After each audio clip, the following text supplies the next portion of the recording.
Salam damai dan sejahtera di dalam nama Tuhan Yesus Kristus. Saya melanjutkan kembali pembahasan dari buku Institute of Christian Religion, karya Johannes Calvin, dari buku yang ketiga, bab yang ke-8, yang berjudul Self-Denial, The Sum of the Christian Life, penyangkalan diri sebagai inti kehidupan Kristen. Dalam buku ketiga bab ke-8 ini, Calvin memulai dengan satu penegasan yang mendalam, bahwa kehidupan Kristen sejati dimulai dari penyangkalan diri. Injil Kristus tidak memanggil manusia untuk berpusat pada diri, melainkan untuk hidup bagi Allah. Selama manusia masih menjadikan dirinya pusat, ia belum sungguh-sungguh hidup dalam ketaatan kepada Kristus. Penyangkalan diri berarti melepaskan klaim otonomi atas hidup. Calvin memberikan penegasan dan menekankan kembali bahwa manusia tidak lagi menjadi milik dirinya sendiri, melainkan milik Allah. Hidup Kristen adalah hidup yang diserahkan sepenuhnya kepada kehendak Allah, bukan hidup yang diarahkan oleh ambisi pribadi. Calvin menolak pemahaman penyangkalan diri yang keliru sebagai penghancuran martabat manusia. Justru sebaliknya, dengan menyangkal diri, manusia dipulihkan kepada tujuan sejatinya sebagai ciptaan Allah. Penyangkalan diri bukan kehilangan diri, tetapi menemukan diri di dalam relasi yang benar dengan Allah. Saudara yang kekasih di dalam Kristus, Calvin menegaskan bahwa penyangkalan diri mencakup seluruh aspek kehidupan, bukan hanya ranah rohani. Pikiran, kehendak, perasaan, dan tindakan harus ditundukkan kepada Kristus. Tidak ada wilayah hidup yang netral atau bebas dari panggilan untuk taat. Penyangkalan diri juga berarti melepaskan keinginan untuk dipuji dan ditinggikan. Calvin menyoroti kecenderungan manusia mencari kehormatan diri. Injil membongkar kesombongan ini dan menggantinya dengan kerendahan hati yang lahir dari kesadaran akan anugerah Allah. Karena itu saudara, Calvin menekankan bahwa penyangkalan diri menuntun kepada kasih terhadap sesama. Ketika manusia tidak lagi berpusat pada diri, ia mampu melihat kebutuhan orang lain. Kasih Kristus bukanlah strategi moral, melainkan buah dari hidup yang telah melepaskan diri dari keegoan. Dalam relasi sosial, penyangkalan diri menuntut kesediaan untuk mengalah, mengampuni, dan melayani. Calvin menegaskan bahwa orang Kristen dipanggil untuk mengutamakan kepentingan orang lain, bahkan ketika hal itu menuntut pengorbanan pribadi. Inilah bentuk konkret mengikuti Kristus.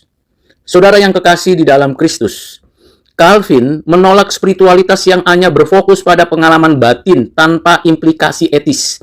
Penyangkalan diri harus terlihat dalam tindakan nyata, keadilan, kemurahan hati, dan kesetiaan. Iman yang sejati selalu membentuk cara hidup yang dapat dilihat. Penyangkalan diri juga berkaitan erat dengan ketaatan kepada kehendak Allah.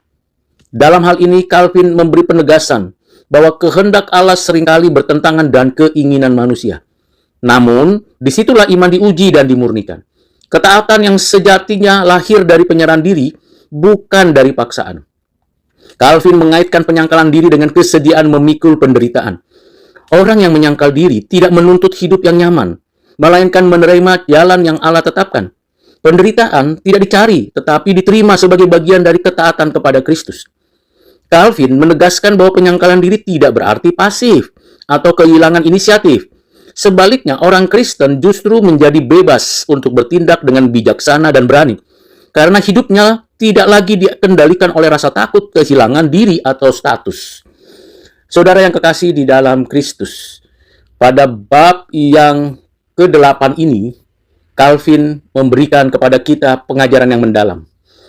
Calvin mengkritik kesalehan palsu yang menampilkan kerendahan hati secara lahiriah, tetapi tetap memelihara ego secara tersembunyi. Penyangkalan diri sejati tidak mencari pengakuan rohani. Ia bersifat diam-diam dan berakar dalam relasi dengan Allah. Calvin menekankan bahwa Roh Kuduslah yang memampukan penyangkalan diri.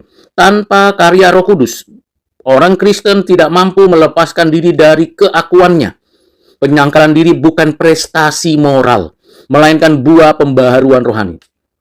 Penyangkalan diri juga menata ulang cara manusia memandang keberhasilan dan kegagalan. Keberhasilan tidak menjadi sumber kesombongan, dan kegagalan tidak menghancurkan identitas. Identitas orang percaya berakar pada Kristus, bukan pada pencapaian diri. Calvin menegaskan bahwa penyangkalan diri membawa ketenangan batin. Orang yang tidak hidup bagi diri sendiri tidak mudah dikuasai oleh iri hati, kecemasan, atau kemarahan.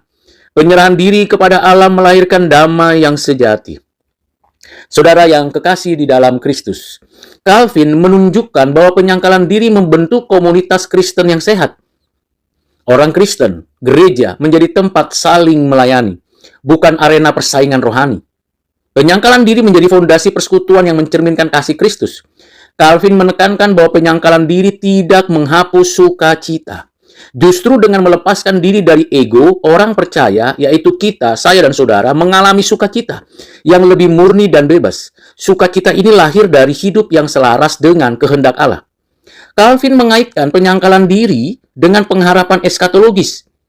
Pada bab yang ke-8 buku ketiga ini, orang percaya menyangkal diri sekarang karena dinantikan dan menantikan kepenuhan hidup bersama Allah.